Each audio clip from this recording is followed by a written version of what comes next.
নমস্কার বন্ধুরা, আজ তোমাদেরকে দেখাবো কিভাবে চিংড়ি মাছের মালাইকারি সহজেই বাড়িতে তৈরি করবে। তাহলে চলো শুরু করা যাক। প্রথমে আমি চিংড়ি মাছগুলোকে ভালোভাবে পরিষ্কার করে নিয়েছি। চিংড়ি মাছের মাথায় ও পিঠে যে নোংরা থাকে সেসব ভালোভাবে পরিষ্কার করে নিয়েছি। এরপর আমি এর মধ্যে দিয়ে দেব নুন হাফ চামচ, হলুদ গুঁড়ো হাফ চামচ ও কাশ্মীরি লঙ্কার গুঁড়ো হাফ চামচ। এরপর আমি চিংড়ি মাছটাকে ভালো করে নুন হলুদ মাখিয়ে নেব।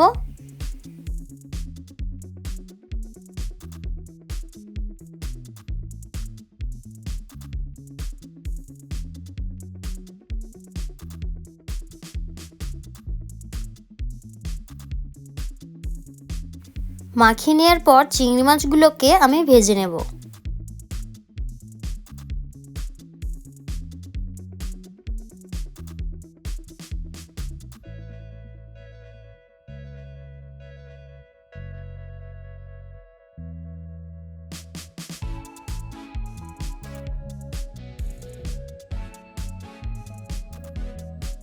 চিংড়ি মাছের দু সাইড হালকা করে ভেজে নিয়ে তুলে নেব।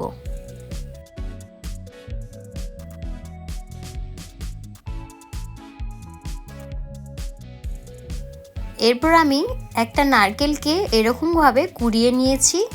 এর মধ্যে থেকে নারকেলের দুধ বের করে নেব। তার জন্য আমি 1 কাপ গরম জল নিয়েছি। এর মধ্যে কুড়ানো নারকেল দিয়ে দেব।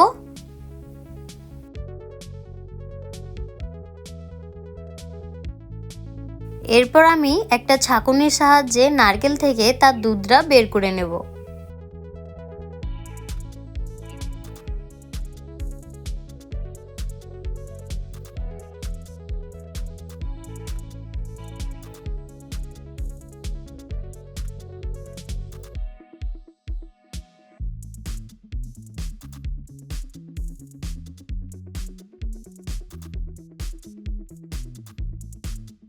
নারকেলের দুধটা বের করে নেওয়ার পর এদিকে যে চিংড়ি মাছ ভেজেছিলাম সেই তেলটার মধ্যেই দিয়ে দেব 1 কাপ পেঁয়াজ বাটা।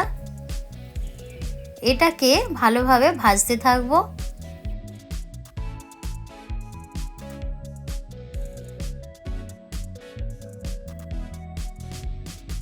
হালকা ভেজে নেওয়ার পর এর মধ্যে দিয়ে দেব 1 চামচ রসুন বাটা, দিয়ে এটাকেও অল্প ভেজে নেব।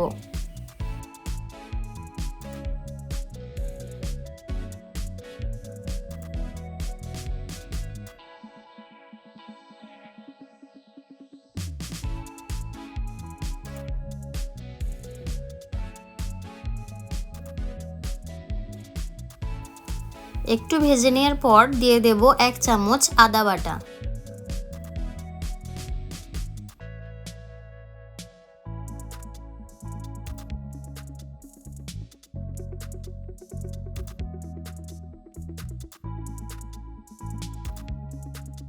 আদাটা একটু ভেজে নেওয়ার পর দিয়ে দেব 1 চামচ হলুদ গুঁড়ো, 1 চামচ কাশ্মীরি লঙ্কার গুঁড়ো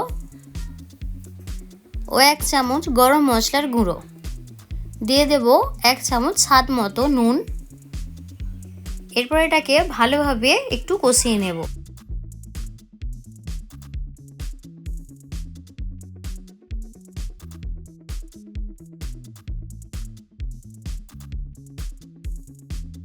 মশলাটা একটু কষে নেওয়ার পর এর থেকে তেল ছেড়ে দিলে এর মধ্যে দিয়ে দেব যে নারকেলের দুধটা বের করে রেখেছিলাম।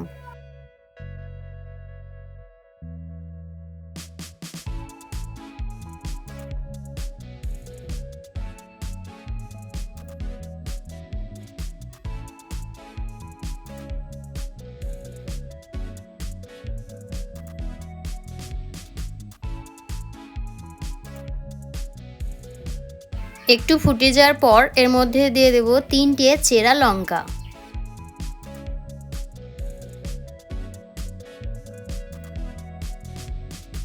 তারপর দিয়ে দেব ভেজে রাখা চিংড়ি মাছ।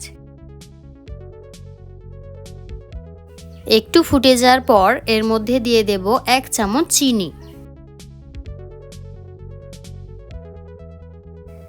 এরপর আমি এটাকে 10 মিনিটের জন্য ঢাকা দিয়ে দেব। 10 মিনিট পর চিংড়ি মাছের মালাইকারি রেডি। তো বন্ধুরা, ভিডিওটা যদি ভালো লেগে থাকে তাহলে একটা লাইক করে দেবে ও চ্যানেলে যদি নতুন হয়ে থাকো তো চ্যানেলটি সাবস্ক্রাইব করে দেবে।